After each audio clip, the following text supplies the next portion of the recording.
Assalamualaikum warahmatullahi wabarakatuh. Waalaikumsalam warahmatullahi wabarakatuh. Alhamdulillah wa syukurillah wa la haula wa la quwwata illa billahil aliyyil azim. Asyhadu an la ilaha illallah wahdahu la syarikalah wa asyhadu anna Muhammadan abduhu wa rasuluh la nabiyya wa la rasula ba'da amma ba'du. Bapak Ibu yang dimuliakan Allah, kita sama-sama bersyukur pada hari ini kita bisa bertemu lagi untuk melanjutkan pengajian rutin kita. Hari ini kita insya Allah akan melaksanakan pengajian bulan Desember dengan pembicara yang sudah insya Allah tidak asing lagi bagi kita, Ustadz Dr. Muthohir Arif. Itu. Pertama-tama kita semua mengaturkan ucapan selamat, alfu mabruk, penuh berkah kepada Ustadz kita, Ustadz Muthohir, atas capaian beliau, gelar akademik tertinggi, Dr. Muthohir Arif, di bidang manajemen pendidikan Islam. Kami turut berbangga dan senang atas prestasi ini, Ustadz, dan mendoakan mudah-mudahan terus berkah, menambah manfaat untuk yang lain. Amin, amin. Amin ya rabbal alamin. Nah, hari ini topik kita sesuai dengan spesialisasi Ustadz Muthohir, itu bagaimana merawat dan menumbuhkan kecintaan kepada Al-Quran. Gitu. Nanti kita insya Allah akan mendengarkan presentasi singkat dari beliau, 20 menit, dan setelah itu waktunya akan lebih banyak kita gunakan untuk ngobrol. Jadi memang kita buat sistemnya seperti talk show supaya lebih hidup, supaya lebih produktif. Nanti silahkan Bapak Ibu mengajukan pertanyaan, bisa ditulis di chat ke pribadi atau bisa langsung ditanyakan nanti apapun terkait dengan Al-Quran dari A sampai Z, dari hukum tajwid sampai hukum tafsir, Ustadz Muthohir ya. Iya. Tapi sebelum kita mulai mendengarkan presentasi, kita mau mungkin sedikit perkenalan. Ini Ustadz Muthohir kan ketua yayasan pesantren di Indonesia ya, Darul Istiqomah, Ustadz ya. Betul sekali, ya. Ya, boleh diceritakan sedikit Ustadz Muthohir tentang pesantren di Indonesia?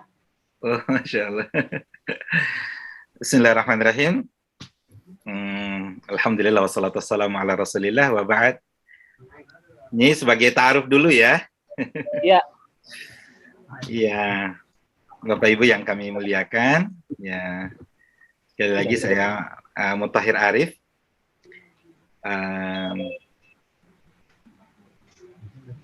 Saya anak keempat dari 16 bersaudara. Menikah dan dikaruniai 8 orang putra-putri. Alhamdulillah 5 diantaranya sudah berkeluarga. Dan semuanya di Indonesia. Kami lahir dan besar di salah satu pondok pesantren di Sulawesi Selatan, tepatnya di Makassar. Kalau ada yang pernah ke Sulawesi Selatan, kami ada di samping airport Sultan Hasanuddin. Ya, sejak beberapa tahun terakhir kami dapat amanah untuk memimpin yayasan ya pesantren Darul Istiqomah. Satu lembaga pendidikan yang konsen membentuk kepribadian menjadi pribadi muslim dan muslimah. Pesantren yang insya Allah berikhtiar untuk membangun lingkungan, ya, membangun lingkungan yang islami. Mungkin Bapak Ibu pernah melihat ada pesantren yang dengan jumlah santri yang banyak, ada kiai. Kalau di pesantren kita ada 350 kepala keluarga yang tinggal dalam satu pondok. Masya Allah. Ada 12 masjid di dalam supaya tidak ada alasan untuk tidak sholat berjamaah, baik laki-laki maupun perempuan. Karena peradaban kita mulai dari masjid sehingga diwajibkan semua elemen, ya, semua staf, semua harus sholat berjamaah. Lembaga pendidikan alhamdulillah dari playgroup, ya, taman kanak-kanak dan seterusnya, ya kita memang sejak awal berdirinya tahun 1970 Jadi sekarang sudah berusia lebih dari setengah abad, didirikan oleh kakek sendiri bersama abah, yang alhamdulillah masih eksis sampai saat ini. Dari alumni yang begitu banyak, ya kita berupaya untuk mengembangkan sistem dan dakwah yang rahmatan lil alamin. Tidak kurang dari 30 cabang di seluruh Indonesia Timur, ya, dari di mana Palu, di Manado sampai di Papua sana, ya. Semua dengan konsep yang sama, bagaimana menumbuhkan semangat kebersamaan sehingga ya semua melihat indahnya Islam itu bukan hanya di podium, bukan dalam ceramah dakwah saja, tetapi dalam aplikasi keseharian. Ya, termasuk membangun rumah tangga yang Islami, mencari jodoh yang soleh-solehah. Ya, bagaimana menghidupkan Al-Quran itu sebagai satu orientasi ya dari pendidikan kita. Jadi anak-anak sejak kecil sudah dilatih untuk hafal Quran. Dengan izin Allah, ya kami dikaruniai ya 7 orang hafizah. Masya Allah. Dari anak-anak semua, dan itu yang membuat kami selalu bersemangat untuk kemudian mendakwahkan ya Al-Quran di mana saja, sampai termasuk ya ditakdirkan Allah bisa ya berada di Amerika ini. Masya Allah. Terima kasih. Jadi Ustadz suami istri menghafal Al-Quran dan anak 7 orang semuanya hafiz dan hafizah ya Allah. Ustadz ya. Terima kasih. Luar biasa, Masya Allah. Kami senang Ustadz dengarnya dan itu betul-betul memberi inspirasi. Dan tadi pesantrennya 30 cabang ya Ustadz ya? 30 cabang ya, betul. Di seluruh Indonesia Timur tuh dari Sulsel sendiri sampai kemana Ustadz? Seluruh Sulawesi, ya, sampai Gorontalo, Manado, sampai Papua ujung. Papua, di Ambon ada Ambon? Tidak ada, betul, belum. Ambon, oke. Tapi Papua sudah ada cabang? Lembaga pengajian, ya, lembaga-lembaga majelis taklim. Tapi kalau yang berbentuk pesantren baru ada, ya, kurang lebih 30, ya. Membina kurang lebih 150 masjid, ya. 150 masjid. Ya. Masya Allah, luar biasa, sangat membanggakan. Baik, sebelum kita melanjutkan ke sesi presentasi dari Ustadz Muthohir, kita mungkin mendengarkan dulu sambutan dari pengurus pengajian. Kita minta sambutan dari Pak Tantowi, sekaligus host kita pengajian pada hari ini. Monggo Pak Tantowi. Assalamualaikum warahmatullahi wabarakatuh. Waalaikumsalam warahmatullahi wabarakatuh. Yang terhormat seluruh peserta pengajian yang kita cintai, terutama untuk bintang tamu kita. Alhamdulillah bisa hadir bersama kita. Hari ini kita mengajakkan pengajian di halaman belakang rumah ya, mengingat masih dalam kondisi COVID, tapi karena ini di luar, jadi tidak harus pakai mask, gitu. Sesuai dengan anjuran pemerintah. Yang penting alhamdulillah kita bisa kumpul, bisa bersama-sama dan melaksanakan pengajian bulan Desember ini. Untuk acaranya rencana kita buat 2 sesi. Jadi di samping tamu lokal di United States ini, insya Allah kita juga akan mengadakan tamu Zoom dari Indonesia. Untuk hari ini saya sekali lagi mohon maaf sebesar-besarnya ada sedikit keterlambatan karena hal-hal teknis. Baik, itu aja Pak Ustadz Rafiq, dipersilakan untuk melanjutkan kembali. Wassalamualaikum warahmatullahi wabarakatuh. Waalaikumsalam warahmatullahi wabarakatuh. Terima kasih Pak Tantowi. Nah, sebelum dimulai saya mau menggambarkan suasana kami di sini. Jadi kalau di Zoom ada 20 screen, ada 20 akun yang join. Kalau di sini in person mungkin ada 20 orang ya. Insya Allah nanti juga ada yang lain akan menyusul. Coba saya ini ya, semuanya angkat tangan. Kelihatan ya? Ya, ya. Ini mas-mas. Ya, Alhamdulillah bisa silaturahmi, mudah-mudahan nambah berkah untuk semuanya. Kita persilakan Ustadz Mutahir. Ah, gitu. Baik. Mohon izin minta jadi co-host ya.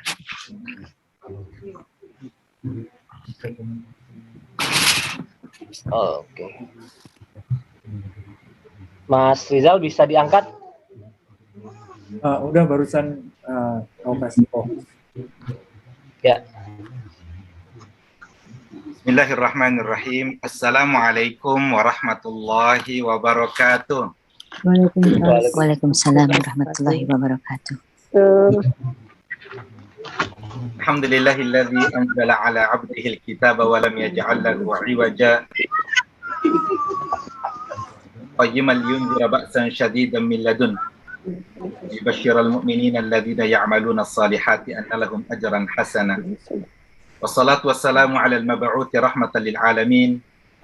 Arsalahu Allahu lin-nasi syahidan wa mubashshiran wa nadhira wa da'iyan ila Allah bi'idnihi wa sirajan munira.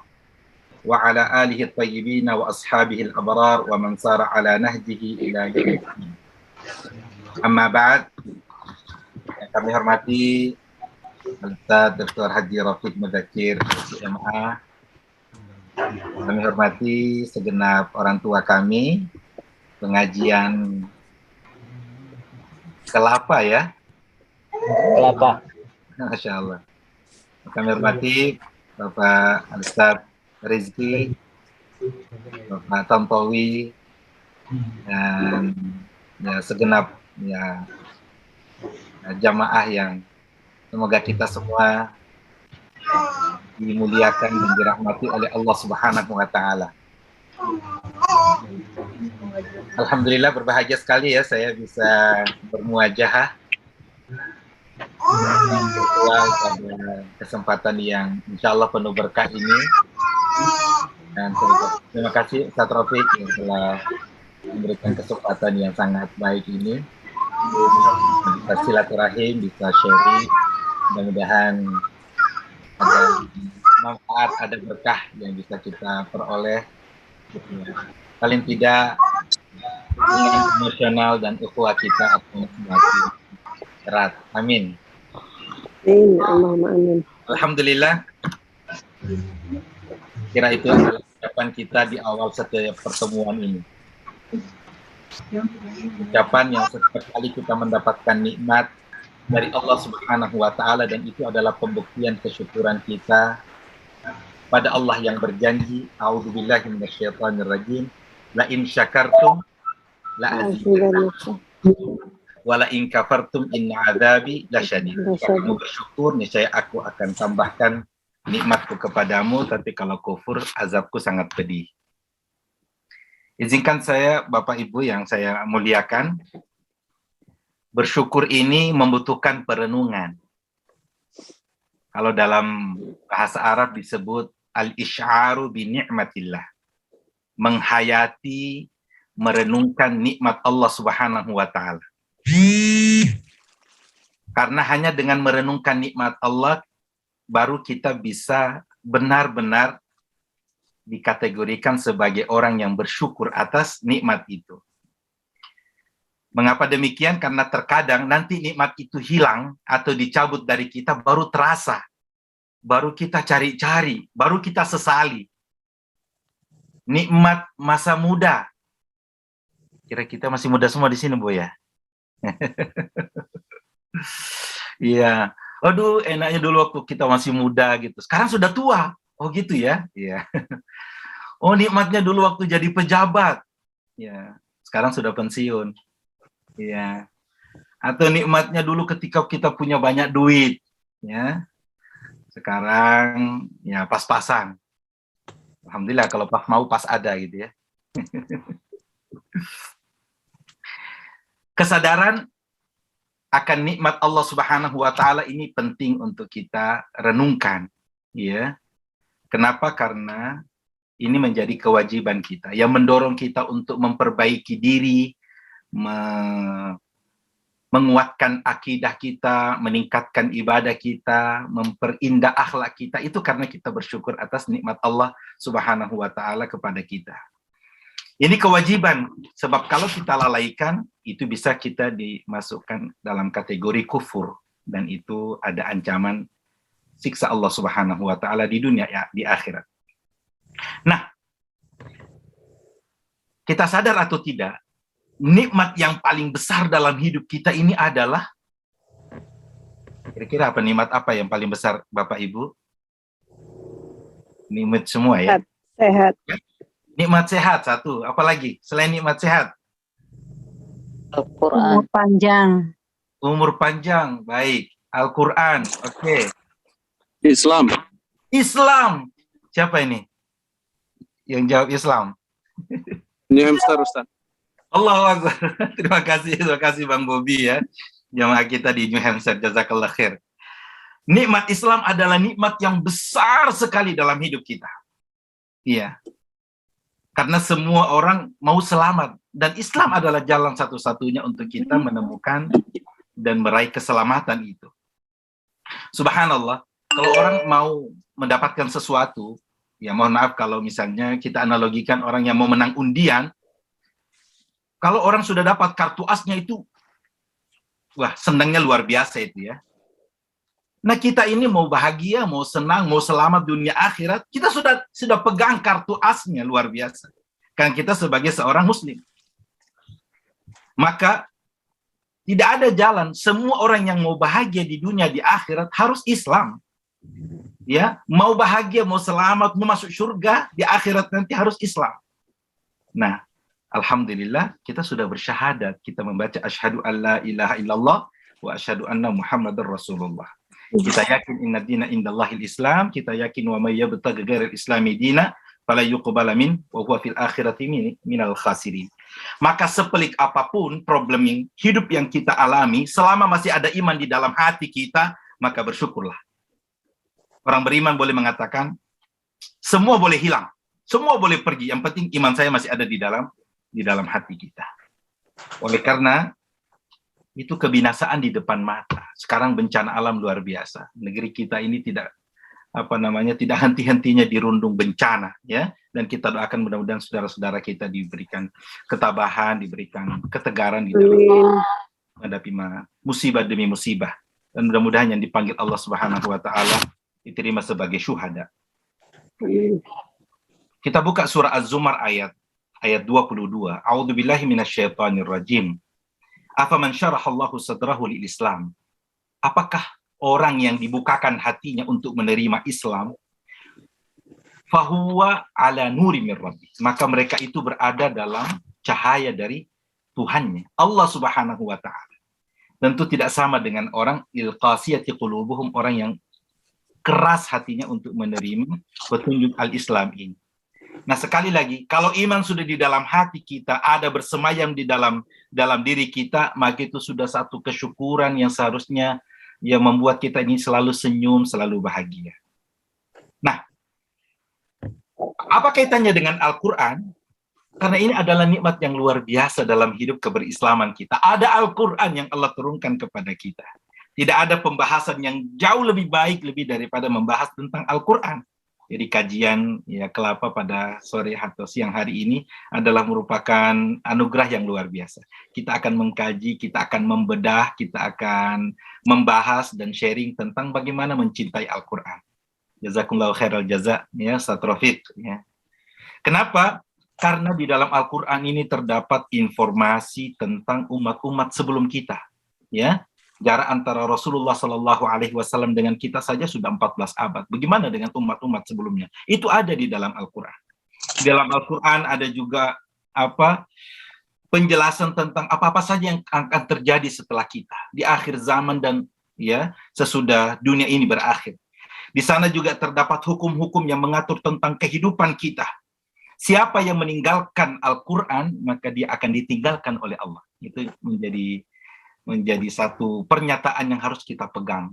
Berbahagia jika kita ini bisa membaca Al-Quran, mencintai Al-Quran, setiap hari membaca Al-Quran, alhamdulillah. Itu berarti Allah memilih kita di antara hambanya untuk mendapatkan kebaikan demi kebaikan. Bapak Ibu yang kami hormati, untuk menguatkan keyakinan kita pada kemuliaan Al-Quran, mari kita dengarkan satu penjelasan ataupun statement dari seorang ulama. Al-Qur'anu la yashba'u minhul ulama. Al-Quran itu ulama pun tidak pernah merasa bosan. Artinya tetap butuh terhadap Al-Quran. Wala yamalluhul atqiya. Orang bertakwa juga tidak pernah merasa kenyang, tidak pernah merasa bosan terhadap Al-Quran itu. Wala tanqadhi ajaibuhu. Al-Quran itu tidak pernah berhenti keajaiban-keajaibannya. Ya, justru sesuai dengan perkembangan zaman, ada saja yang terkuak ya dari sisi sains dan teknologi, ya, keajaiban-keajaiban terhadap hikmah-hikmah Al-Quran itu. Man alima ilmahu sabaq. Siapa yang mengetahui ilmunya tentang Al-Quran ini, maka dia adalah orang yang menang. Wa man qala bihi sadaq. Siapa yang berkata sesuai dengan Al-Quran, maka dia pasti akan menjadi orang yang jujur. Wa man hakama bihi adl. Dan siapa yang menghukum dengan Al-Quran, menegakkan hukum Al-Quran, sudah pasti dia menegakkan keadilan. Wa man amila bihi ujir. Siapa yang mengamalkan Al-Quran, dia pasti akan diberikan pahala oleh Allah Subhanahu wa taala. Wa man da'a ila huda wa man da'a ilaihi. Maka siapa yang mengajak kepadanya, kepada Al-Quran, menyeru, memanggil orang, mengajak orang untuk dekat kepada Al-Quran, mencintai Al-Quran, membaca, mengamalkan, mentadaburi, dan menghafalnya, hudiya ila siratin mustaqim, dia pasti akan diberikan petunjuk oleh Allah Subhanahu wa taala ke jalan yang lurus. Surah Al-An'am ayat 155, wa hadza kitabun anzalnahu mubarak. Inilah kitab yang Allah turunkan kepadamu. Anzalnahu ilaika, kami turunkan Al-Quran itu penuh dengan berkah. Subhanallah. Fattabi'u, maka ikutilah Al-Quran itu, ya, dan bertakwalah kepadanya, bertakwalah kepada Allah Subhanahu wa taala, mudah-mudahan kamu dirahmati oleh Allah Subhanahu wa taala. Al-Quran ini asyrafu kitab, kuatkan keyakinan kita bahwa ini adalah semulia-mulia kitab. Nazala bihi asyrafu malak. Dibawa, diantarkan oleh malaikat yang paling mulia. Fi asyrafi lailah, diturunkan pada malam yang termulia. Fi asyrafi syahr, pada bulan yang paling mulia. Fi asyrafi lailatin, pada malam yang paling mulia. Fi asyrafi buq'ah, pada tempat negeri yang paling mulia. Wa fi asyrafi gharin, di gua yang paling mulia. Wa ila asyrafi ummatin, diturunkan khusus kepada umat yang paling mulia. Ya, ala asyrafi nabiyyin, kepada atau atas nabi yang paling mulia. Dan siapa itu? Wa huwa Muhammadun sallallahu alaihi wasallam. Maka itu adalah Nabi Muhammad sallallahu alaihi wasallam. Assalamualaikum. Baik. Ada beberapa slide ya.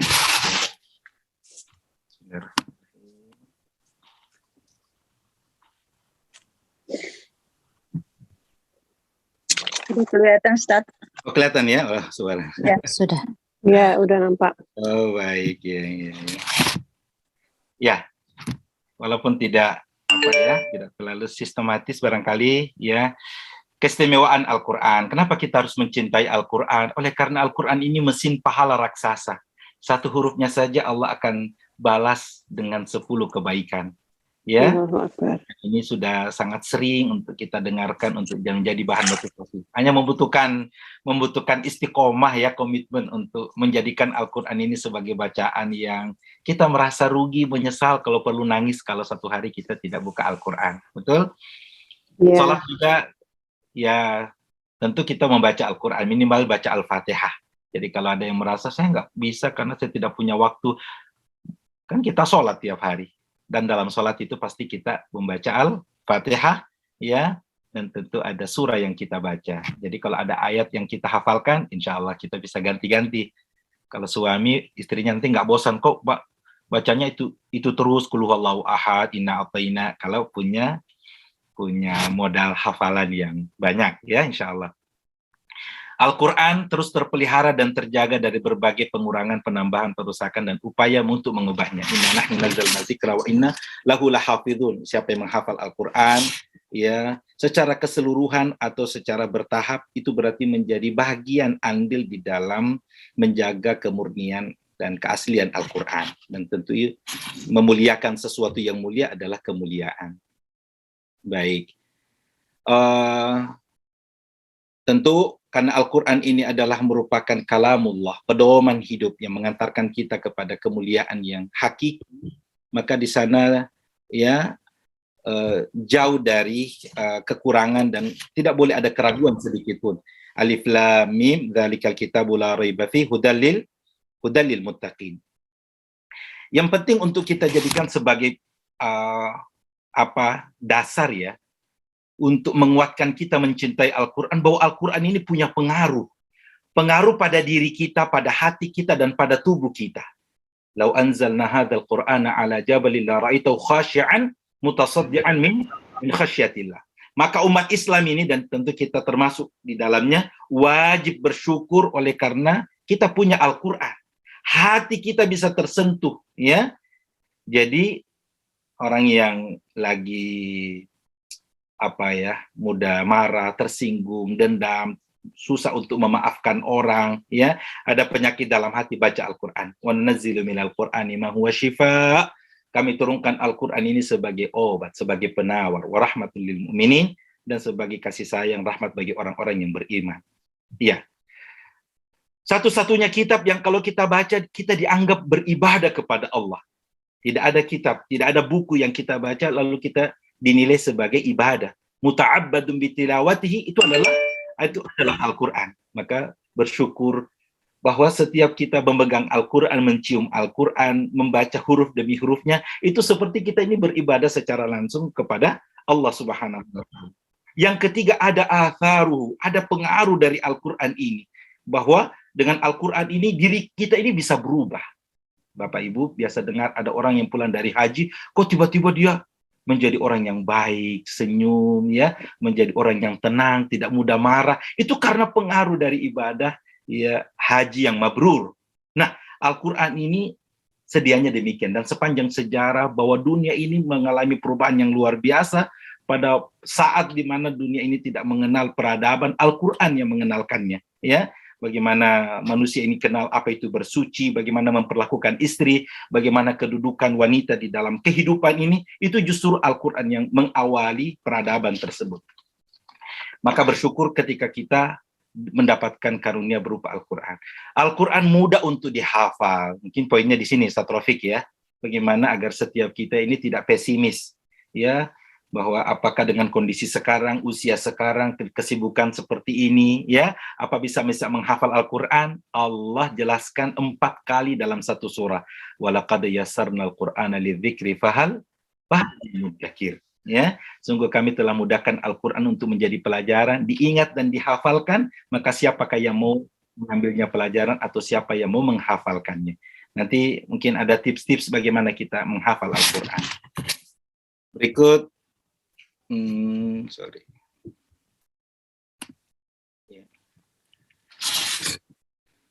Mengapa kita harus mencintai Al-Quran? Karena setiap kita mencintai Allah Subhanahu wa Ta'ala. Dan karena demikian menjadi konsekuensi logis mencintai semua yang berhubungan dengan yang dicintainya Allah Subhanahu wa Ta'ala. Allah menjadikan Al-Quran ini sebagai kalamu, ya, ini adalah surat cinta kepada umat manusia. Maka orang yang mencintai Allah, yang mendambakan kebahagiaan dan ketenangan jiwa, tidak ada jalan lain kecuali dekat dengan Al-Quran, mau membaca Al-Quran. Ya, sehingga dikatakan bagaimana sih gambaran para sahabat dulu dengan Al-Quran? Seorang ulama mengatakan persis dengan keterikatan manusia sekarang dengan gadgetnya. Kalau jalan dia ngaji, kalau duduk dia ngaji. Sebelum makan ngaji, habis makan ngaji, sebelum tidur ngaji, bangun tidur ngaji. Seperti sekarang dengan gadget kita, ya. Mungkin yang lain bisa ditinggal, tapi kalau gadget pasti pulang. Begitulah seharusnya, ya. Dan bagaimana sikap kita terhadap Al-Quran. Sahabat mengatakan, qara'na khatamnal Qur'ana fi syahr. Kami para sahabat ini semuanya ya mengkhatamkan Al-Quran dalam 1 bulan. Berarti minimal 1 month, 1 juz. Setiap bulan 1 juz, betul? Satu hari 1 day 1 juz, ya, hingga 1 bulan bisa khatam. Wa ba'duna fi 7 ayyam, dan sahabat yang lain ada yang mengkhatamkannya dalam 7 hari. Setiap Jumat khatam lagi. Kenapa? Karena menemukan ketenangan, menemukan kebahagiaan yang luar biasa di samping kesadaran, keyakinan bahwa akan begitu besar jaminan Allah Subhanahu wa taala ketika kita membaca Al-Qur'an di mana setiap hurufnya akan dipahalai oleh Allah Subhanahu wa taala.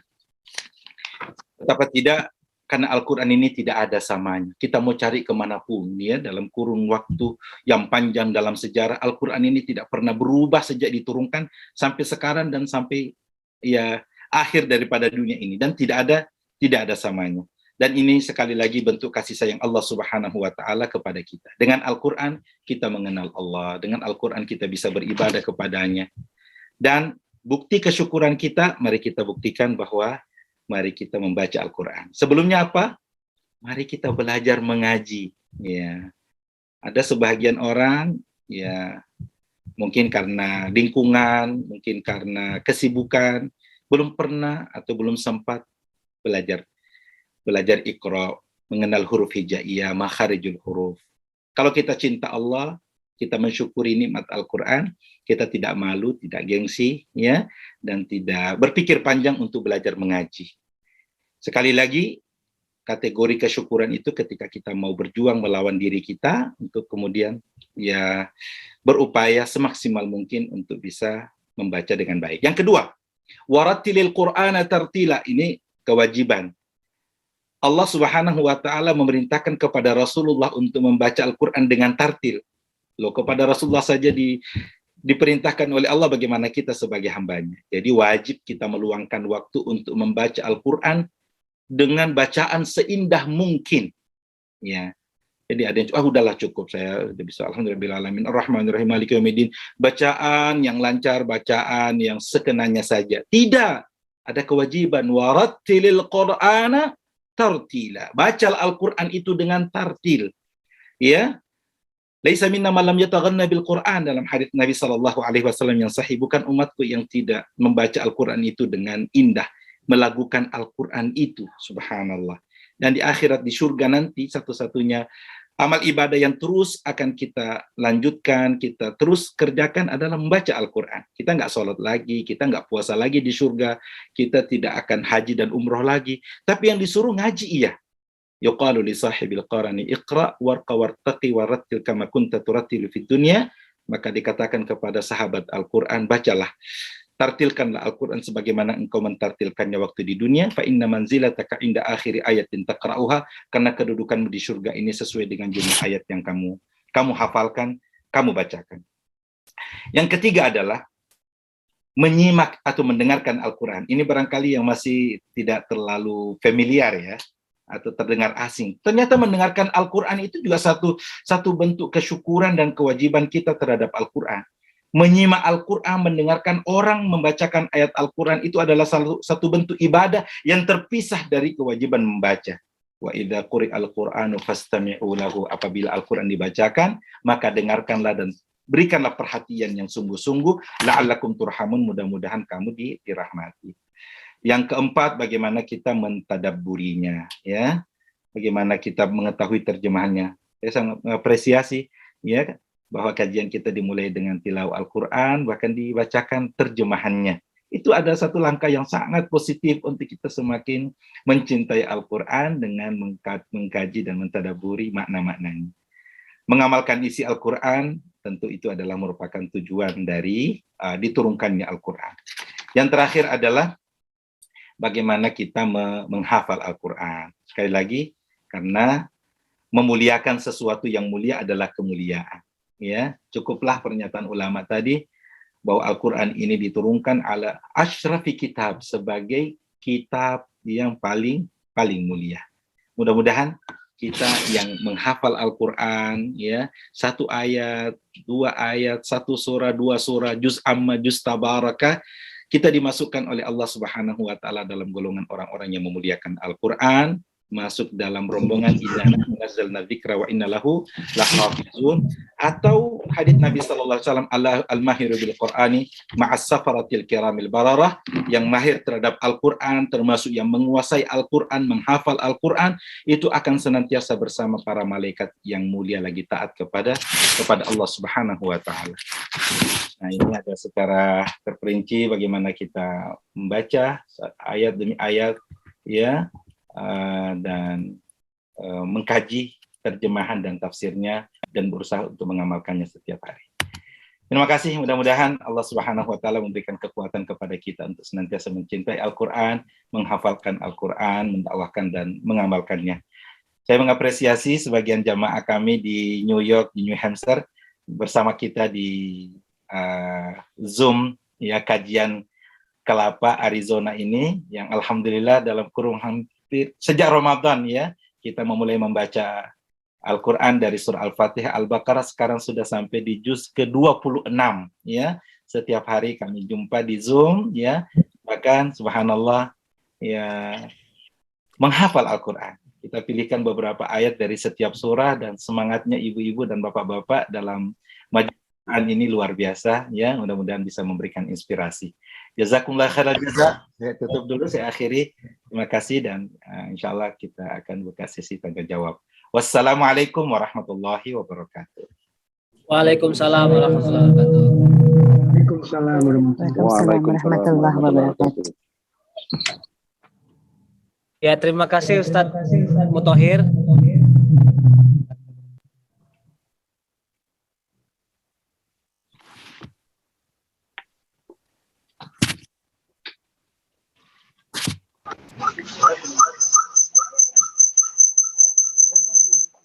Terima kasih Ustadz Muthohir untuk presentasinya yang sangat memberi inspirasi dan sangat padat. Nanti kita lanjutkan dengan sesi tanya jawab, sesi dialog. Semua yang hadir bisa bertanya tentang apa saja mengenai Al-Quran. Boleh dari dari hukum tajwid sampai hukum tafsir. Nah, sebelum dilanjutkan ke yang lain, mungkin sambil yang lain menyiapkan pertanyaan Ustadz. Mungkin Ustadz Muthohir bisa menggambarkan aktivitas Ustadz Muthohir mengajar Al-Quran dari Connecticut dan dari New York, terutama yang sifatnya publik dan bisa diikuti oleh yang lain. Siapa tahu ini anggota pengajian Arizona juga tertarik untuk bergabung. Apa saja aktivitas mengajar dari sana, Ustaz? Baik, terima kasih. Bismillahirrahmanirrahim. Jadi sejak Ramadan, ketika kami dapat tugas di Masjid Al-Hikmah, itu setiap pekan kami mengadakan pengajian weekend di pesantren kita di Connecticut, pesantren Nur Inkan Nusantara Madani. Ya, itu sifatnya pengajian ya, motivasi sekaligus perbaikan bacaan dan upaya untuk menambah hafalan. Lalu masuk kegiatan spesial summer program, dan alhamdulillah pengajian ini tetap berlangsung. Jadi namanya Majelis Quran Amerika. Kita bagi dua, ada kelompok Al-Barqi namanya, dan ada kelas tajwid Al-Barqi yang sedikit baru memulai ya untuk membaca Al-Quran, tapi alhamdulillah ya sangat cepat dan signifikan perkembangannya, dan ada juga yang sudah sangat lancar membaca Al-Quran, ya itu namanya kelas tajwid. Ya alhamdulillah ini berjalan terus, dan insya Allah terbuka untuk siapa saja. Ya cukup untuk kita bergabung dengan grup, dan insya Allah setiap hari Senin sampai Kamis itu ada Zoom yang sesuai dengan waktunya, setiap ba'da subuh dan ba'da isya ya. Kalau waktu sekarang ini, waktu winter, kita kurang lebih 1 jam kita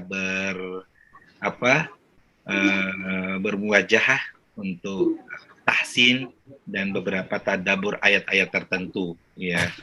Kemudian setiap hari Jumat pagi ya kami membawakan ya kajian umum. Jadi semua peserta itu kemudian hadir ya dalam kajian Jumat pagi. Kalau untuk youth ya teenager ya setiap Jumat sore oleh Nusantara Foundation kita mengadakan Nufha Nusantara virtual ya, sehingga anak-anak kita bisa mendapatkan pelajaran tentang Al-Quran dan Islamic Studies, ada fikih, ada sirah ya, dan ada pelajaran tentang akhlak. Selain saya sendiri ya ada beberapa ustadz yang memang sejak summer kemarin bersama-sama dengan kita dalam kegiatan summer, dan alhamdulillah sampai hari ini masih ada di Amerika, sehingga yang memudahkan ya kami untuk berkoordinasi memberikan pelajaran-pelajaran yang sangat bermanfaat tentunya buat anak-anak kita. Itu juga dibagi 2 kelas, ya sesuai dengan kemampuan membaca Al-Quran, kelas beginner dan intermediate. Ya. Sekali lagi kalau untuk ibu-ibu, bapak-bapak, ini terbuka kesempatan tentunya untuk kita bersama-sama dalam halaqah Al-Quran. Ya, ya. Terima kasih Ustaz Mutahhir. Tadi semua sudah mendengar dan mudah-mudahan mencatat, dan mudah-mudahan kalau ada keinginan bisa mengambil kesempatan yang berharga itu, belajar Al-Quran langsung dari Ustaz Mutahhir. Ustadz, dari beberapa pengalaman kami berinteraksi dengan masyarakat Indonesia, jamaah pengajian yang mau belajar Al-Quran, ada yang tipe jamaah belum punya kemampuan belajar Al-Quran tapi semangat gitu. Nah, sementara ini masih membaca dari Latin, Ustadz. Kira-kira satu, bagaimana itu hukumnya? Kemudian kedua, bagaimana motivasi Ustadz Mutahhir kepada kami yang masih membaca Al-Quran dari Latin? Gitu. Gimana Ustadz? Baik, terima kasih. Ya, saya teringat aja dengan satu penemuan dari teman di Indonesia yang bisa merabu satu metode tercepat ya untuk saat ini, hanya dalam pertemuan 1 hari, ya, namanya rubaiyat, ya. Halo? Ya, dengar Ustaz, dengar. Ya. Sekarang ada metode rubaiyat namanya. Ya, kalau bisa googling rubaiyat Indonesia, saya sudah dari sana, alhamdulillah. Kebetulan foundernya adalah kawan satu kampus dulu di Lipia. Di Klaten, Jogja itu ada satu lembaga yang memang mendedikasikan diri memberikan pelatihan terhadap siapa saja yang mau belajar Al-Quran dari seluruh tingkatan usia. Bahkan dikasih motivasi, tambah tua, tambah bagus, tambah efektif katanya. Oh, ya. Wow. Jadi sekarang ada tren baru di Jakarta ya, di sebuah hotel ya, bahwa setiap bulan ada 2 kali penyelenggaraan cara membaca Al-Quran dengan cepat. Datang pagi, seolah memberikan garansi sore hari sudah bisa membaca Al-Quran. Dari nol ya. Ini lebih cepat dari metode ataupun konsep baca Al-Quran yang selama ini kita kenal. Alhamdulillah memang sangat logis ya. Dan sekali lagi silakan di share sendiri apa dan bagaimana rubaiyat itu. Boleh jadi ini menjadi satu inspirasi, satu solusi. Mungkin untuk kalau saya sendiri yang mengajarkannya mungkin masih ada beberapa keterbatasan, tapi mana tahu nanti ada trainernya, siapa tahu bisa juga lewat Zoom, itu bisa menjadi satu alternatif untuk kita hadirkan yang memberikan pencerahan tentang metode belajar Al-Quran ini dengan sistem cepat. Tapi poinnya adalah semangat dulu ini, niat dulu ini. Ya, di mana ada niat di situ pasti ada jalan. Ya, subhanallah. Jadi kalau sampai menghafal Al-Quran pun ya tidak boleh dikapling bahwa ini khusus untuk anak sekolah saja. Toh Al-Quran ini turun pada saat Rasulullah sudah berusia 40 tahun. Dan ada sahabat yang lain sudah 60 tahun. Tapi tidak mengurangi semangat beliau-beliau untuk menghafal, menguasai, bahkan mencintai Al-Quran itu sendiri. Ya, pada dasarnya kan apa yang keluar dari mulut, ya, apa yang kita hafalkan, ya. Syukur kalau kita punya semangat untuk terus ya membaca Al-Quran itu. Namun tentu jauh lebih afdal, ya. Silakan dicatat, digarisbawahi, lebih mulia, lebih baik, lebih afdal ketika kita bisa membacanya dengan ayat langsung dengan tulisan Arabnya, ya. Seorang bapak-bapak ya di Kalimantan itu pernah diwawancarai ketika semua anaknya jadi ulama besar, ya. Di Mekah, ahli hadis di Indonesia. Mungkin bapaknya ini ulama besar, ternyata tidak. Bahkan waktu itu dia bilang, saya tidak tahu ini, dari mana ini. Ternyata ada keberkahan. Beliau mengatakan, saya tidak pernah melihat tulisan Arab ya, kecuali saya muliakan. Kalau perlu saya cium. kadang-kadang menemukan, ya, maaf ya, ada bungkusan Indomie ya di pinggir jalan, itu diambil waktu belum tahu membaca sama sekali karena buta huruf. Hanya karena dengan alasan bahwa tulisan ini sama persis dengan yang ada dalam Al-Quran.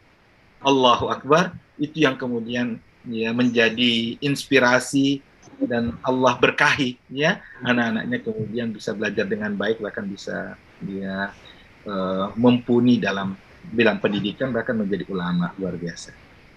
Iya. Apalagi sekarang dengan fasilitas dengan internet hampir tidak memberi ruang bagi kita untuk beralasan saya tidak bisa, oleh karena ya keterjangkauan untuk belajar secara langsung pun bisa. Iya, iya. Iya, terima kasih. Jadi kita mudah-mudahan semuanya mencatat baik-baik, itu motivasi dari Ustadz Mutahhir, tidak terbatas pada umur, kapanpun kita harus mengejar kemampuan bisa baca Al-Quran. Tadi nama sistemnya Rubaiyat ya Ustadz ya? Betul sekali, iya betul. Rubaiyat, oke, mudah-mudahan semua sudah mencatat. Ayo ibu-ibu, bapak yang masih proses, masih belum memulai atau bahkan belum memulai belajar Al-Quran, dicari informasi ini, kita kejar supaya kita bisa baca Al-Quran. Gitu. Amin. Tadi Ustadz Mutahhir mengingatkan baca Al-Quran itu bermanfaat untuk akhirat dan juga bermanfaat untuk dunia. Gitu.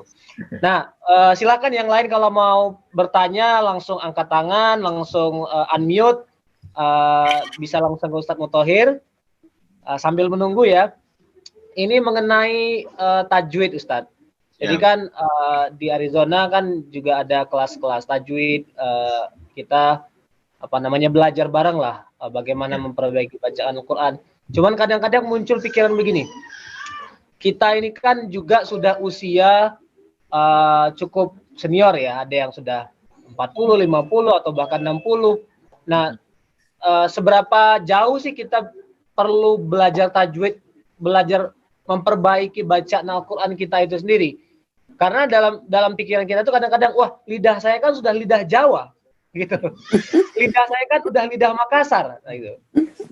Nah, ada teman yang bilang tuh, oh, kalau dari tinjauan ilmu linguistik, semua orang tuh berbicara dengan aksen masing-masing. Buat apa kita belajar tajwid? Sampai ada muncul antipati seperti itu. Nah, kalau Ustadz Mutahhir bagaimana memberikan dorongan supaya kita belajar tahsin Al-Quran? Iya. Saya tentu terus terang sangat memotivasi orang untuk membaca Al-Quran itu sesuai dengan kaidah tajwid ya. Karena itu adalah bagian dari kewajiban. Apalagi kalau ada pernyataan salah baca, salah makhraj, bisa salah arti dan seterusnya. Tapi saya juga tidak melupakan pesan guru saya, salah seorang syekh ya, waktu kuliah dulu. Kalau kelak kamu nanti memimpin atau mengajarkan Al-Quran buat orang tua, jangan terlalu galak. Oke. Jangan terlalu paksakan. Kalau memang sudah tua, gigi sudah banyak yang ompong, ya udah terima saja. Jangan dipaksakan sebut ho, so, mo, ya. Saya tidak mau bilang nanti gigi lepas ya, tetapi ya begitulah. Fattaqullaha mastata'tum ya, bertakwa sesuai dengan kemampuan, termasuk membaca ayat Al-Quran.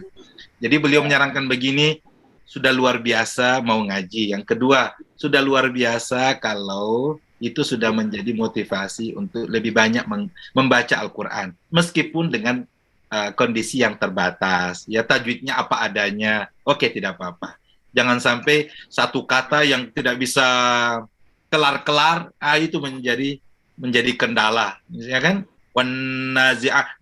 Nazi'ati, ya mungkin setengah jam di situ aja terputar-putar. Ya. Ini subhanallah, Allah Maha Tahu, Allah lihat niat kita, ya. Jadi semakin banyak huruf dan ayat yang kita baca, insya Allah pahalanya juga semakin banyak. Terima kasih. Iya. Terima kasih. Oke, sudah ada yang angkat tangan. Ada Pak Tantowi. Silakan Pak Tantowi. Terima kasih.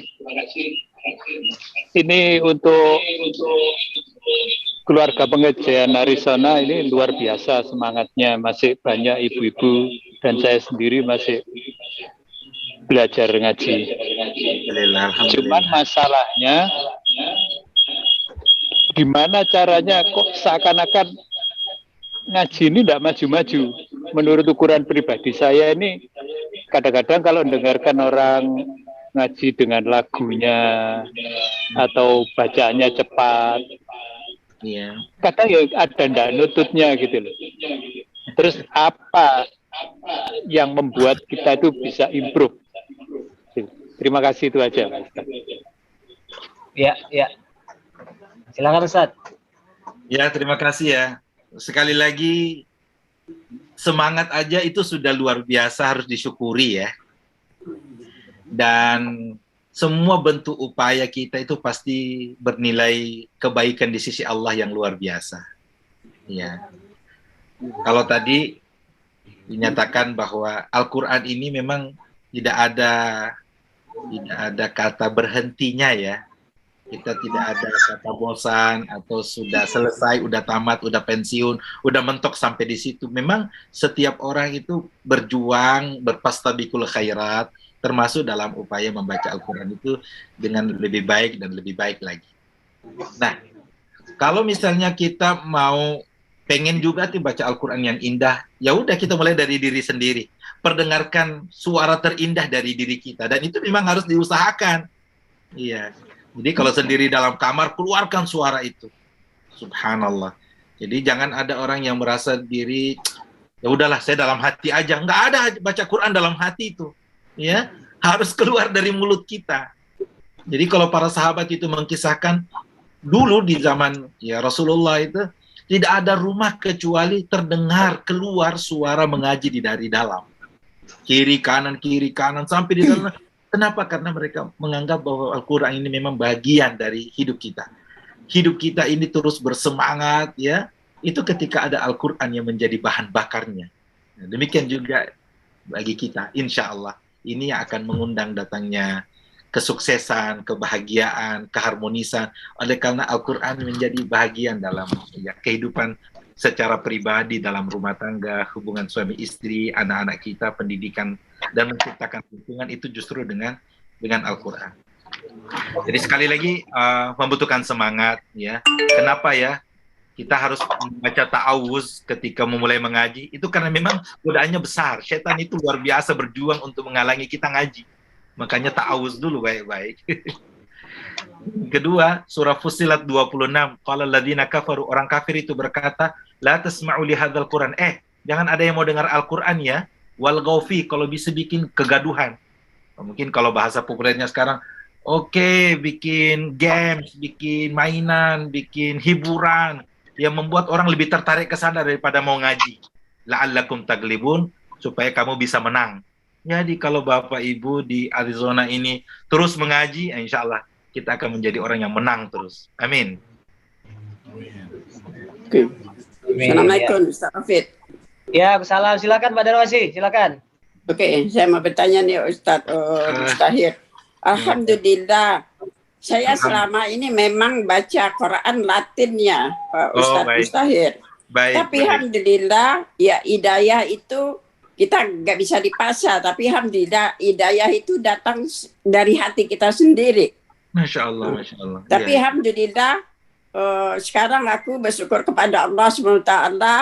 Ya, alhamdulillah udah bisa baca Quran dengan urus Arabnya. Allahu Akbar, Allahu Akbar. Alhamdulillah, alhamdulillah. Ya, umur memang udah 60 lebih ya Ustadz, tapi memang hidayah itu kita tidak bisa datang dari hati kita sendiri. Masya Allah, Masya Allah. Terus belajar di masjid setiap hari Senin dengan Ustadz. Waktu itu Ustadznya dari Kairo, Egypt. Oh, Masya Allah. Iya, iya. Di situ ada kelas orangnya tua-tua semua yang berumur. Ya ada yang walaupun dia dokter, tapi kebanyakan orang Pakistan, India. Iya. Dari grup kita. Tapi alhamdulillah aku bersyukur pada Allah. Kalau kita udah baca Quran, kita menyesal tadi kata tidak dari dulu ya. Gitu. Ya Allah, ya Allah. Tapi ya Allah membukakan hati. Ya, alhamdulillah. Ditambah lagi semenjak ada corona, Iya. Ramadan ibu-ibu belajar dari istrinya Ustadz Rofid, namanya Mbak Rani. Alhamdulillah. Jadi belajar dari Iqra lagi Ustadz. Iya. Tapi alhamdulillah jadi bertambah bersemangat. Jadi kalau gurunya orang dia kadang baca Arab, kadang bahasa Inggris, tapi kita kan Inggris aku ya terus terang nggak begitu fasih ya. Insya Allah, iya, dengan guru Indonesia, tapi alhamdulillah lebih paham. Ya alhamdulillah. Aturan mengenai tajudnya memang kami dari grup Kelapa di Arizona, ibu-ibu ya maksudnya yang semangat setiap hari weekend, Sabtu 6 Minggu, alhamdulillah tetap belajar tajwid dan berjalan sampai sekarang ini Ustadz. Allah. Terima kasih itu. Terima kasih. Ini aneh tapi nyata Ustadz. Ya. Terima kasih. Allahu Akbar. Assalamualaikum warahmatullahi wabarakatuh. Waalaikumsalam warahmatullahi wabarakatuh.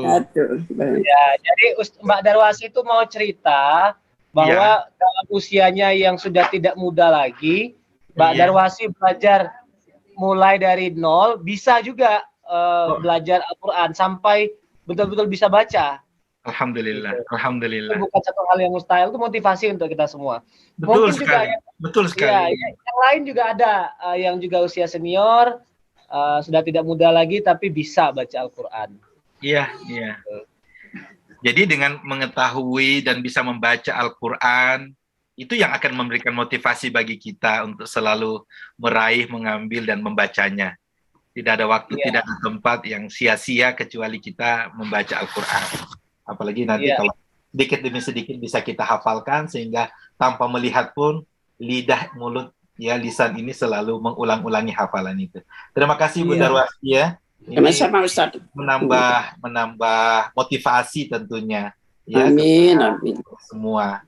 Saya teringat dengan satu kisah, usia 70 tahun, 80 tahun, orang bisa hafal Quran malah. Ya, ketika seorang anak kecil umurnya 6 tahun mengajak neneknya untuk mengantar dia ke lembaga tahfiz. Neneknya bilang, saya malu nak, karena di sana orang pada pintar ngaji, saya nggak bisa. Tapi karena cucunya ini selalu ngerengek, antar saya. Akhirnya dia sampai ke sana. Ya, lambat laun karena dia sering dengar, akhirnya dia memberanikan diri untuk juga merapat. Akhirnya dia bisa belajar mengaji. Tapi kesedihan itu datang ketika anaknya meninggal dunia. Ya. Tapi malam hari nenek ini bermimpi melihat cucunya itu berenang dengan puas, dengan bahagia di surga, di 7 sungai. Kemudian keesokan harinya dia pergi ke tahfiz dan bertanya, itu cucu saya memang sudah hafal berapa banyak? Oh, dia sudah hafal sampai surah ini, surah Yasin kalau nggak salah, sudah 7 juz. Tiba-tiba ada ilham pada dirinya, kalau cucu saya bisa demikian bahagia dengan 7 sungai tempat dia menikmati kenikmatan di surga, maka saya juga harus mendapatkan itu. Itu yang mendorong dia untuk kemudian belajar mengaji, akhirnya bisa menghafal Al-Quran 30 juz di usia 70 tahun. Ya, Allahu Akbar. Tidak ada yang mustahil, karena memang dalam Al-Quran kita bolak-balik bagaimanapun, tidak ada ayat yang menjelaskan bahwa Al-Quran ini susah. Betul? Yang adanya gampang dan mudah. Ya, walaqad yassarna al-Qur'ana lidzikri fahal min muddakir. Ya, Ustadz, mengenai menghafal Al-Quran. Ya. Kalau Ustadz punya tips nggak cara menghafal Al-Quran? Gitu. Jadi, pertama kalau memulai menghafal, hafal dari surat atau juz berapa. Kemudian, pola hidup harian, cara kita membaca, cara kita menyerap informasi dan melekatkannya dalam pikiran kita itu bagaimana, Ustadz Mutahir? Iya. Sebelum sampai pada tipsnya ya, saya ingin memberikan gambaran bahwa ya betapa Al-Quran itu kemudian menjadi hak setiap muslim muslimah untuk menikmati sensasi menghafalnya. Kami lahir tumbuh besar dalam pondok yang memang mengedepankan penghafalan Al-Quran. Ya, selain pendidikan formal, hafal Quran itu memang selalu ditekankan. Ayah kami, Abah Kiai Haji M. Arif Marzuki, itu hafal Quran sejak kecil. Bahkan sampai usia 80 tahun hari ini, itu bisa duduk hanya dengan 7 jam, itu bisa hafal dari Al-Fatihah sampai An-Nas. Ya. Dan itu selalu secara rutin mengumpulkan kami, guru-guru, santri-santri untuk menjadi motivasi. Beliau simaan ya, murojaah sekaligus memperdengarkannya di depan kita semua. Konsep hafal Quran ya umumnya di pondok tahfiz itu 1 lembar 1 hari. Ya. Dari pagi itu bagaimana ayat-ayat dipastikan benar makharijul hurufnya, tajwidnya, kemudian secara beransur dihafalkan. Nanti sore hari diulangi lagi, pagi tasmi ya, kemudian murojaah di sore hari. Otomatis kalau orang yang rutin disiplin, karena memang kuncinya adalah target ya, bagaimana pasang target, saya harus begini setiap hari, itu bisa mematok bahwa insya Allah dalam 10 bulan bisa selesai 30 juz. Kemudian terus berkembang ya, kami pernah dapat kesempatan untuk mengikuti satu kegiatan training di Mekah ya. Di sana ada program dari Markas Tahfidzul Quran Al-Mukaththaf min al-Mantiqati Syarqiyah. Setiap tahun, setiap musim panas, di samping Masjidil Haram itu ada lembaga penghafalan Al-Quran intensif 30 juz hanya dalam tempo 60 hari. Nah, saya udah sampai ke sana, sudah masuk melihat dari dekat bagaimana kemudian metode ini diterapkan. Dan memang sangat masuk akal. HP ditinggal. Hanya boleh disentuh hanya 1 jam dalam 1 hari. Kemudian Syekh pegang 5 peserta. Sekali lagi ini bukan hanya anak-anak ya, orang tua juga ada di situ.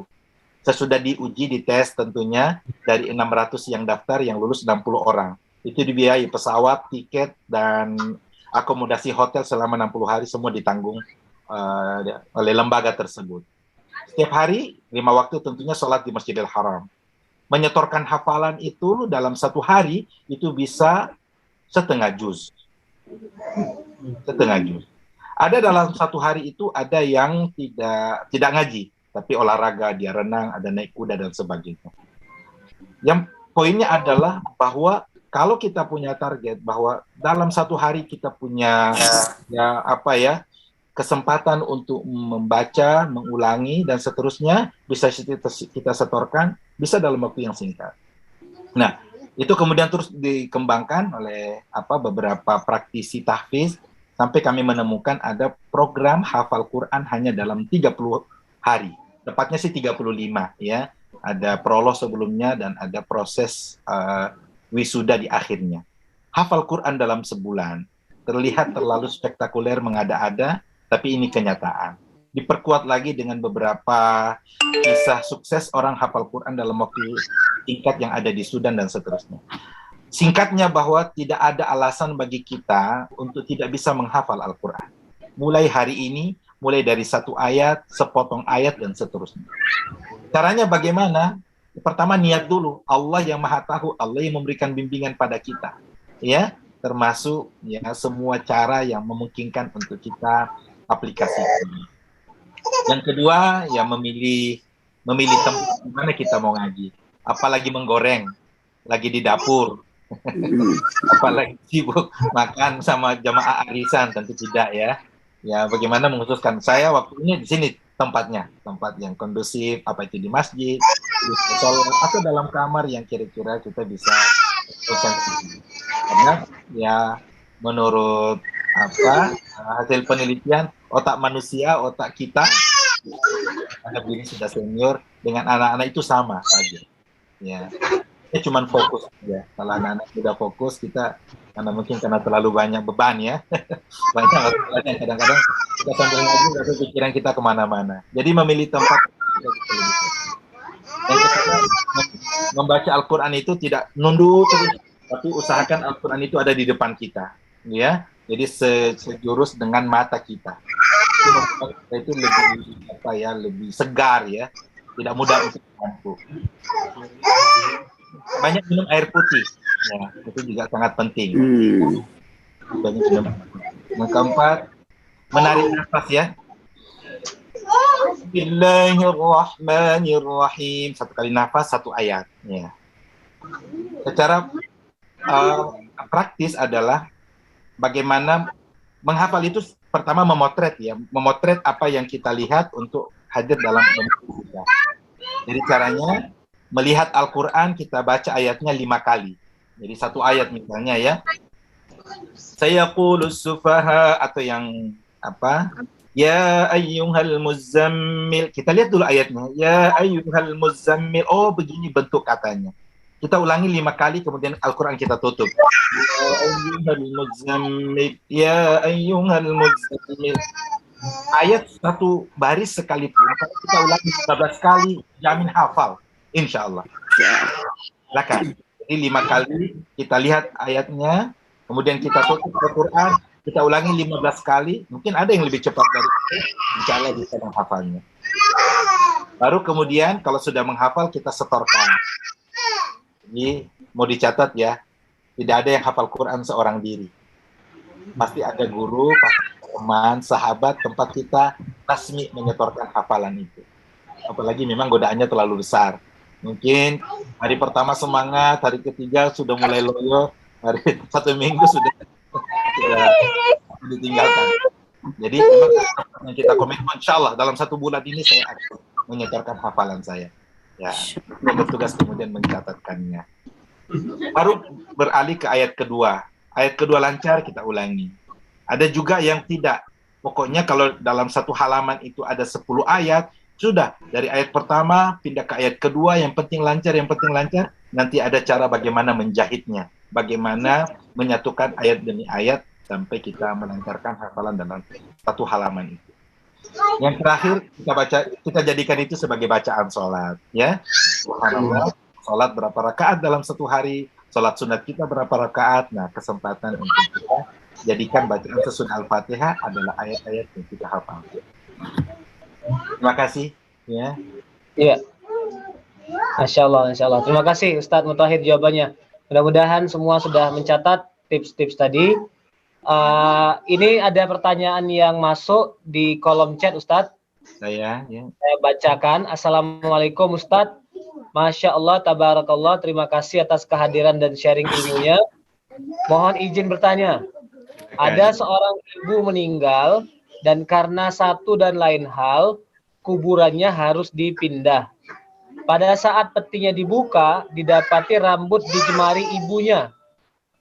Anaknya alhamdulillah sudah muslim, tapi sangat trauma dengan pemandangan tersebut. Beliau berpikir ibunya mati suri dan saat terbangun panik sehingga menarik rambutnya. Sejak saat itu beliau trauma, takut akan mengalami mati suri. Maka beliau menulis surat wasiat agar jika meninggal, jantungnya disumbangkan ke rumah sakit atau universitas untuk dijadikan bahan pelajaran mahasiswa kedokteran. Bagaimana pandangan Islam tentang hal ini? Apakah wajib untuk keluarga merealisasikan permintaannya tersebut? Jadi hukum donor organ supaya dimanfaatkan oleh orang lain, baik untuk penelitian maupun untuk orang menyambung hidup, Ustadz. Ya, oke. Ya, apa hukumnya? Pertanyaannya itu. Tapi tadi kaitannya dengan menarik rambut seperti apa tadi ya? Maaf. Ya, jadi sepertinya yang saya baca dari tulisan ini, si ibu ini atau si ibu atau bapak saya nggak tahu, menulis surat wasiat itu karena melihat peristiwa ibunya yang di dalam kuburannya rambutnya masih tersisa, gitu. Jadi itu ada dua hal yang terpisah. Satu, fenomena kuburan, rambut di kuburan yang masih utuh, masih ada. Kemudian muncul kesadaran tentang kematian, lalu berpikir mendonorkan organ. Iya. Baik. Kalau keliru, saya memahaminya silahkan dikoreksi. Ibu. Ya, monggo. Begini, Ustaz. Iya. Terima kasih. Monggo.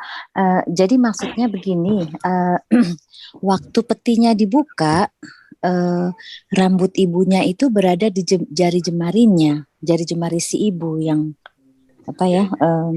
ya sudah wafat. Baik. Jadi si anak berpikir, oh ibu saya ini mati suri, lalu ketakutanlah dia, dan dia pikir kalau saya mati, jantung saya dikeluarkan, tentunya saya tidak akan mengalami tragedi tersebut. Dan sekalian juga disumbangkan saja ke mana, ke universitas, mungkin bisa jadi bahan pelajaran begitu. Iya. Baik. Terima kasih. Terima kasih. Ini ada beberapa fenomena dalam kisah ini ya. Yang pertama tentunya saya belum bisa memberikan penjelasan secara terperinci terkait pandangan para ulama tentang donor organ tubuh ya, termasuk jantung, yang mana ya, menjadi kehormatan jenazah tentunya untuk tetap terjaga ya, bahwa ada kondisi tertentu, ada wasiat, itu lain persoalan ya. Namun tentang mati suri ini memang penting untuk dicermati. Saya mendapatkan satu kisah yang hampir mirip juga ya, bahwa di negeri Arab beberapa pekuburan itu tidak seperti kita satu lubang untuk satu orang ya. Ada yang satu lubang karena besar seperti kamar itu untuk beberapa jenazah ya. Nah, satu ketika ada jenazah yang diturunkan karena kuburan itu dibuka dengan keyakinan bahwa semua pasti sudah hancur karena ada tanggalnya dan itu ya sudah dipastikan jadi tulang belulang. Nah, di antara tulang-tulang yang tersusun itu ada satu tulang yang tegak berada di tidur ya. Sehingga diperkirakan orang ini hidup dan dia bersandar, tapi dia tidak bisa keluar kalaupun berdengaran. Sehingga pelajarannya adalah pastikan bahwa ini betul-betul sudah meninggal ya, sehingga tidak terburu-buru untuk segera memandikan, menyelenggarakan sampai dikuburkan. Iya. Yang kedua, hancur dan tidaknya ini juga satu pembahasan tersendiri ya, bahwa ya normalnya manusia kalau sudah meninggal dunia, apalagi sudah kan ya semuanya hancur termasuk kuku dan rambut. Tetapi subhanallah ada juga keajaiban, kemudian kita menemukan beberapa kisah dan kenyataan yang tidak hancur ya, bahkan masih utuh ya. Nah, haji ataupun umroh tentu cerita tentang di pekuburan syuhada di Uhud ya, orang sudah ratusan tahun kemudian masih bisa tercium bau wangi, bahkan mengucur darah karena kena kali seolah-olah hanya baru saja meninggal dunia. Itu adalah karomah. Dan saya sempat terhenyak ya beberapa waktu lalu ketika seorang jenderal di Jakarta itu cerita tentang kemuliaan penghafal Al-Quran. Katanya mungkin Anda tidak melihatnya sekarang, tapi bukalah kuburnya kalau orang itu sudah meninggal, 20 tahun itu sudah meninggal, karomah dari menghafal Al-Quran. Kalau kiai Ustadz yang menceritakan mungkin biasa, tapi kalau merinding juga gitu ya. Oh, ada satu keyakinan gitu bahwa Allah Subhanahu wa taala menjaga jasad orang yang selalu menjaga kalamullah, menjaga Al-Qur'an ini. Baik, demikian sementara saya tampung dulu tentang hukum donor jantung. Saya mohon diberi waktu memberikan jawaban yang lebih terperinci lagi. Insyaallah, terima kasih. Ya. Karena berhubungan dengan masalah fikih, masalah hukum Islam, Bu Sekar, jadi butuh referensi, butuh baca lebih lanjut. Baik, jadi mudah-mudahan kalau sudah Ustadz Mutahir sudah explore, nanti bisa berkomunikasi dengan Bu Sekar lagi. Insyaallah ta'ala. Terima kasih. Ya. Silakan kalau ada yang ingin bertanya lagi. Terutama topik kita hari ini mengenai Al-Quran. Hamzah mungkin yang setiap weekend mengajar Al-Quran, pengalamannya mengajar, ada pertanyaan apa misalnya atau Mas Iqbal, Mas Harul. Kalau boleh saya tambahkan, Ustaz Taufik. Sebagian orang bilang, buat apa ngaji kalau kita juga nggak tahu artinya, percuma. Nah, Iya. Ya, buat apa ngaji tapi masih sering gosip, ya. Betul. Masih rajin ngerumpi, ya kan? Iya.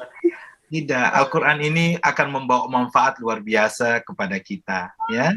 Iqra'ul Quran, kata Rasulullah. Baca Al-Quran. Apalagi kalau sudah bisa ngaji, ya. Mendengarkannya saja sudah satu kebaikan yang luar biasa. Apalagi kalau bisa baca sendiri. Fa innahu ya'ti yaumal qiyamati syafi'an li ashabi. Bacaan ayat Al-Quran itu akan datang menjadi penolong kita di hari akhirat nanti. Bayangkan Bapak Ibu, di akhirat itu mencekam. Ya, ibaratnya kalau ada orang yang panik, ada orang yang dikejar-kejar, ya. Kalau di dunia ya, ada orang yang sudah divonis berusaha, siapa yang bisa bantu, siapa yang bisa meringankan ya ancaman ini, kan begitu. Di akhirat itu luar biasa ketakutan semua umat manusia. Maka Al-Quran ini akan datang menjadi pembela, menjadi penolong. Syafi'an li ashabi. Jadi, kalaupun tidak tahu, belum tahu apa artinya, baca saja. Pasti akan membawa manfaat bagi kita di akhirat nanti. Belum mengerti, atau kita tidak bertambah rezeki dengan baca ayat Al-Quran ini, ya kan? Maka cukuplah hadis ini menjadi motivasi bahwa insya Allah tidak ada yang sia-sia. Ayat demi ayat yang saya baca nanti kelak akan menjadi pembawa syafaat yang akan mengantarkan saya ke surga dengan ayat-ayat Al-Quran ini. Demikian. Iya. Iya. Kita masih ada waktu sekitar 15 menit lagi. Silahkan kalau ada yang mau bertanya. Ustaz Mutahhir, kalau mengenai pembagian ayat Al-Quran, kita tahu semua bahwa Al-Quran itu kan 114 surat. Dia dibagi ke dalam 30 juz. Tapi ada pembagian yang selain juz, Ustaz, ada yang hizab, rubu' gitu. Itu mungkin kalau bisa Ustaz Mutahhir memperkenalkan pembagian itu kepada kami. Baik, iya. Ya, seperti yang disebutkan tadi ada hizab, ya, bahwa dalam setiap juz itu dibagi dua. Bisa kita lihat, alhamdulillah dengan penyusunan Al-Quran yang terakhir ini sudah demikian jelas, ya, bahwa dalam setiap juz itu selamanya 10 lembar atau 20 halaman. Berarti kan dengan mudah.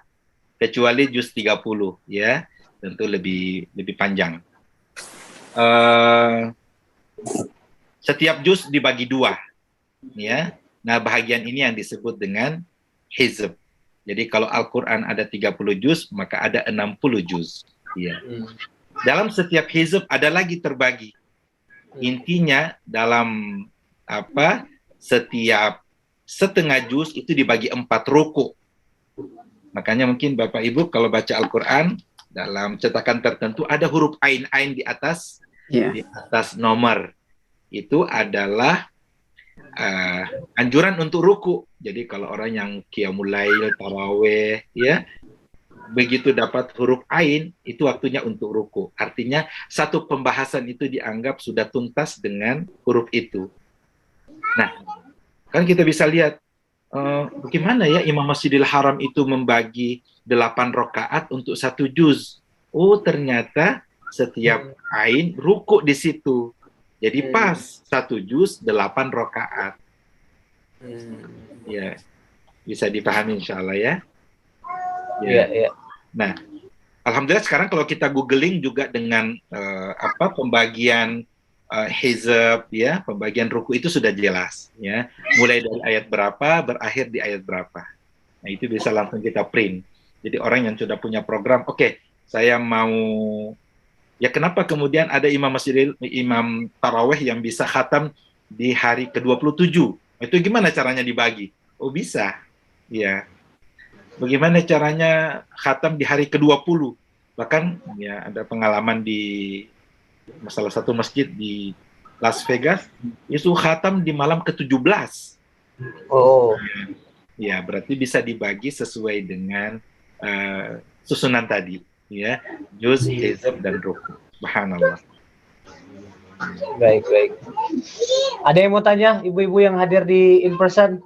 Ini ada Ibu Jen. Reka Sediptoro, ya. Oh, Mas Icang, silakan Mas Icang, sudah angkat tangan ya? Iya, saya. Assalamualaikum warahmatullahi wabarakatuh. Waalaikumsalam. Balita, silakan Balita. Ya, istrinya Pak Jin. Iya, iya. Pak Ustadz, saya tuh mau Silakan. nanya. Ini Ya. pengalaman waktu saya pergi umroh. Itu kan di sana tuh kita tuh ada boleh bersedekah Quran, gitu kan? Betul, wakaf Quran Iya. ya. Saya pikir dengan keawaman saya bawalah Quran saya yang dari Indonesia. Karena saya pikir, semoga ini menjadi berkah. Karena kan saya mau sedekahkan gitu. Baik. Tapi ternyata di sana nggak bisa. Ternyata di sana tuh ada hanya Quran tertentu yang hanya boleh disedekahkan. Nah, jadi itu saya bertanya-tanya, kenapa ini bisa terjadi gitu? Apakah Quran di Indonesia itu tidak dianggap sama levelnya dengan di Mekah, atau memang ada apa gitu loh? Jadi saya tuh gini, aduh ternyata tidak boleh gitu kan? Padahal kalau kita di masjid di Indonesia kan kita mau bersedekah Quran kan kita kadang yang kita bawa kita tinggalkan gitu kan? Betul. Nah, ya ternyata di Mekah tidak seperti itu. Nah, itu kira-kira mungkin Pak Ustadz bisa menjawab, karena saya sendiri umroh saya 2017 saya lupa tanya kenapa gitu ya. Tapi karena dengan kesibukan banyak rukun-rukun yang harus dikerjakan jadi lupa. Nah, tapi karena sekarang Pak Ustadz lagi membahas soal Quran, ini saya jadi kepikiran, oh iya ya, kenapa ya dulu gitu. Mungkin bisa tolong dijelaskan Pak Ustadz. Terima kasih ya. Kalau ada kesalahan itu milik saya, tapi kebenaran hanya milik Allah. Assalamualaikum warahmatullahi wabarakatuh. Waalaikumsalam warahmatullahi wabarakatuh. Terima kasih Ibu Jen ya yang menanyakan tentang wakaf Al-Quran. Pertama, ini satu ladang amal yang luar biasa ya. Kita bersedekah dengan Al-Quran, atau dengan kata lain mewakafkan Al-Quran. Semua orang yang membaca Al-Quran itu kita akan mendapatkan pahalanya. Dari setiap huruf sampai kapanpun Al-Quran itu dibacakan sampai hancur. Apalagi kalau Al-Quran itu disedekahkan ke tahfiz, yang notabene akan menjadi objek hafalan anak-anak kita. Selama anak itu ngaji sampai tua, sampai mengajarkan lagi, maka pertama yang mewakafkan Al-Quran itu akan terus mendapatkan kiriman pahala, tiada henti. Amin. Mewakafkan Al-Quran ini terbuka kapan di mana saja, termasuk di Indonesia, termasuk masjid-masjid, apalagi yang kita yakini akan paling sering dibaca Al-Quran itu. Ya. Di Arab Saudi sendiri bukan hanya Masjidil Haram dan Masjid Nabawi saja yang menerima wakaf Al-Quran tentunya, ya. Saya mendapati di beberapa masjid besar di Riyadh itu justru memberikan kesempatan seluas-luasnya untuk kita berwakaf. Bahkan untuk Al-Quran yang, mohon maaf, agak sudah lecek, sudah hilang covernya, itu diterima. Dan memang ada satu lembaga yang khusus untuk mereparasi, memperbaiki kembali, menjilidnya dengan baik, lalu kemudian itu dikembalikan ke masjid atau justru disalurkan. Jadi Al-Quran itu tidak boleh disimpan begitu saja. Semakin orang cepat untuk mendapatkannya, membacanya, berarti pahalanya tentu akan terus mengalir. Nah, pemerintah Saudi tentu punya kebijakan ya, bahwa masjid ini dihadiri jutaan orang. Ya, semua bentuk fasilitas yang ada itu tentu punya pertimbangan yang cermat, pertimbangan yang matang. Kita tahu Mujamma' Malik Fahad, penerbitan Al-Quran terbesar yang ada di Madinah itu mencetak 1 juta eksemplar setiap tahun. Ya. Nah, salah satu tempat di mana Al-Quran ya cetakan Mujamma' Malik Fahad itu adalah Masjid Haram dan Masjid Nabawi itu sendiri. Saya mau mengatakan sebenarnya itu sudah dihitung berapa jumlah yang kira-kira dibutuhkan oleh jamaah. Ada pun motivasi bagaimana orang mau berwakaf Al-Quran, itu juga masih tetap diberikan, tetapi biar tidak, ya saya mohon maaf ya, ini mungkin dari analisa saya yang sangat sempit ya, supaya tidak terlalu beragam, tidak terlalu banyak warna bentuk yang ada di dalam masjid tersebut ya, sehingga kesempatan yang diberikan adalah mewakafkan Al-Quran yang sudah ditashih ya oleh tim Mujama' Malik Fahad itu sendiri. Singkatnya, Bapak Ibu mungkin masih ingat kalau kita ke masjid, ada wakaf Al-Quran, wakaf gitu. Orang itu menjual Al-Quran karena memang dia beli.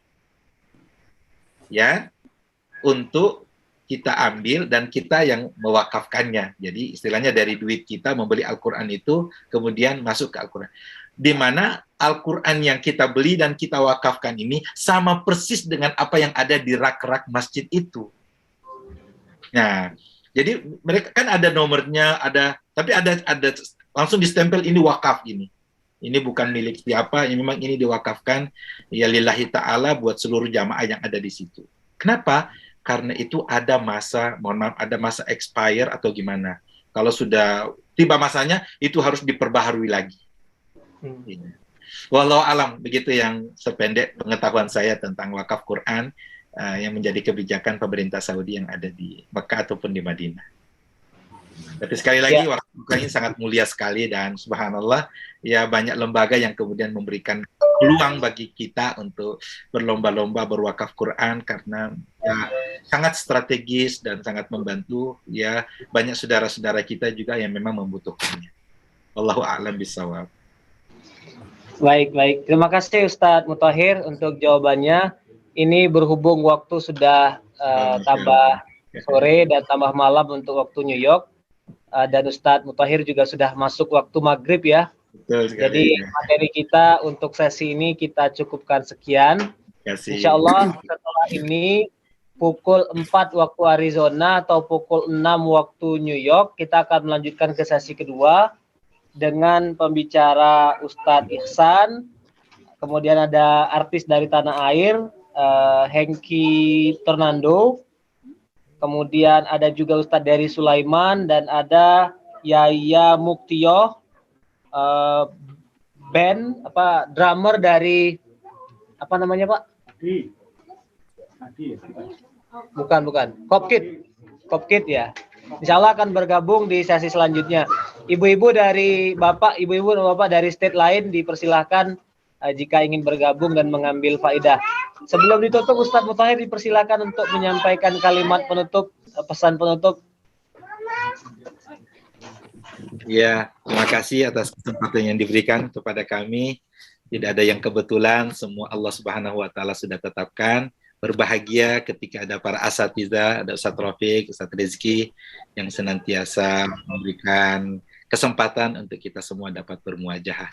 Tentang Al-Quran, inilah jalan untuk kita mendapatkan tambahan kebaikan. Mayyuridillahu bihi khairan yufaqihu fiddin. Siapa yang Allah kehendaki untuk mendapatkan kebaikan, niscaya dia akan diberikan pemahaman, pengetahuan tentang agama, di mana Al-Quran adalah merupakan landasannya. Maka berbahagia kita dengan semangat Al-Quran ini, itu tanda bahwa Allah memilih kita di antara sekian hambanya untuk mendapatkan kebaikan demi kebaikan. Mudah-mudahan dengan Al-Quran yang kita cintai, kita baca, kita hafal, dan kita amalkan ini yang akan membawa ketentraman hidup kita di dunia dan keselamatan kita di surga nanti. Amin. Amin. Ya, terima kasih sekali lagi kami haturkan yang sebesar-besarnya, setinggi-tingginya kepada narasumber kita pada sesi pertama ini, Ustadz Dr. Mutahir Arif yang mengisi dari New York. Sangat menginspirasi dan mudah-mudahan menggugah kita semua untuk lebih banyak berinteraksi dengan Al-Quran. Selanjutnya kita sesi break dulu sebentar.